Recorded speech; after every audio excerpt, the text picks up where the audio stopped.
Rain hammered the scorched metal deck as Ethan Trask stood over the fallen alien girl, breath ragged, rifle still smoking. The jungle beyond the wreckage hissed with steam where the rain met molten hull plates. His pulse pounded louder than the storm. For a heartbeat, he wondered if he'd killed her. But then she moved, just barely.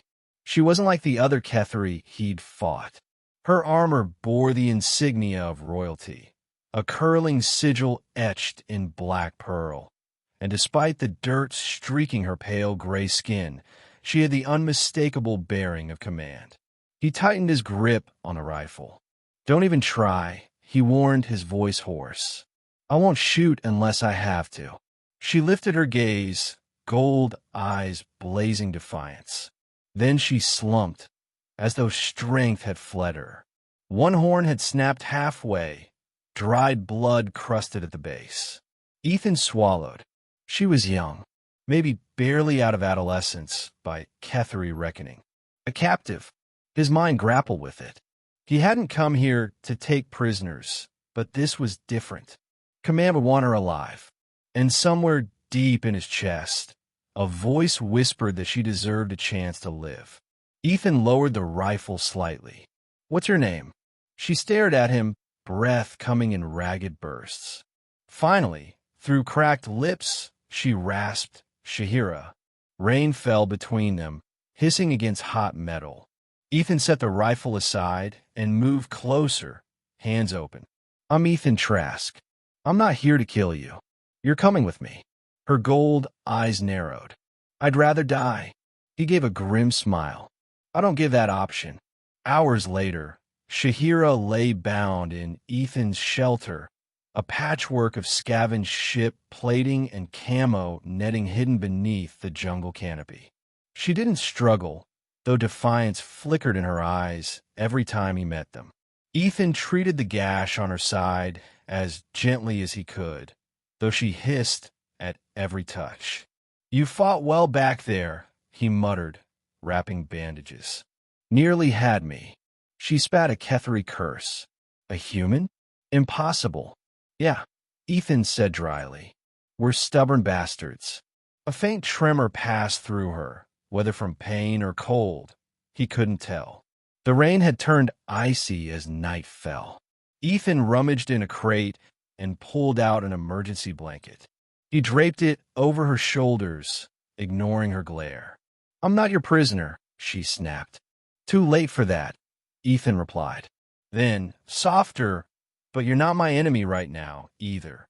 For a moment, Shahira's gaze softened, confusion breaking through. But she turned her face away. The days that followed blurred into humid dawns and storm-swept nights.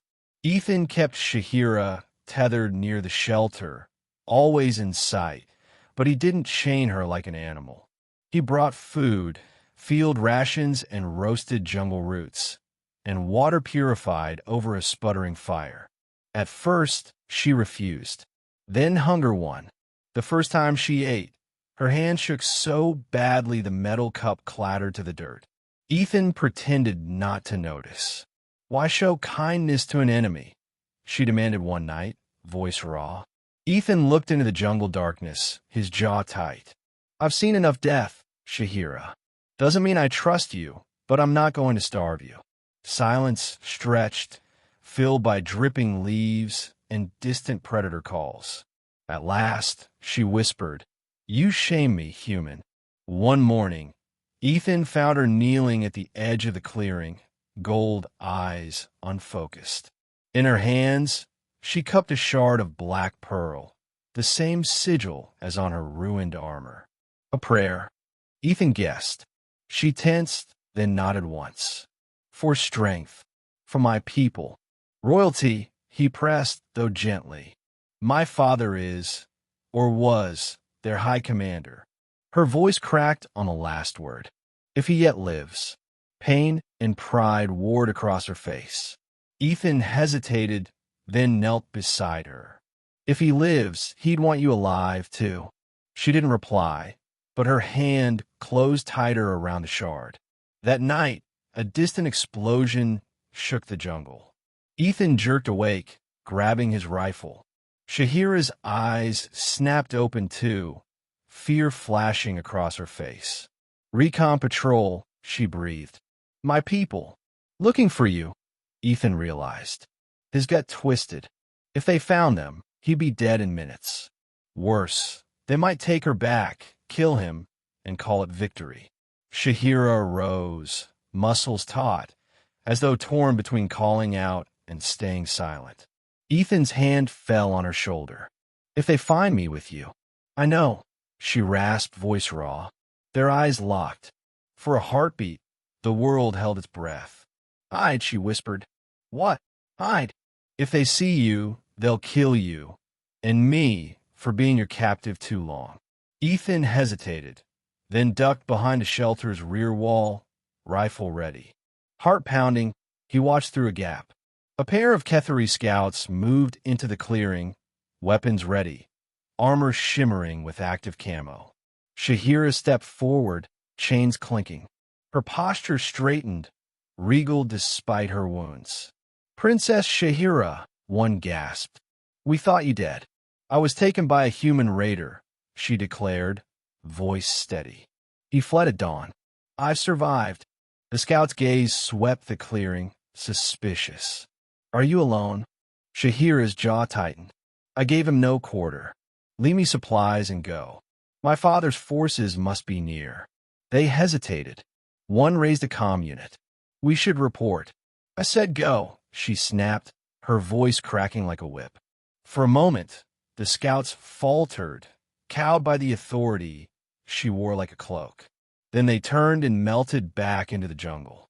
Ethan stepped out, rifle lowered, breath shaking. "You could have called them." "I know." Her shoulders sagged.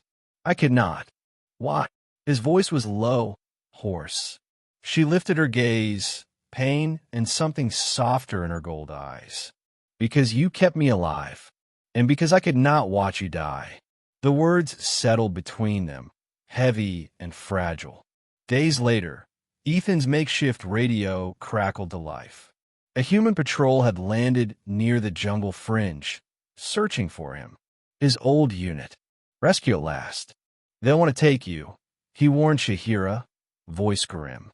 "Trade you for intel, ransom, whatever command decides."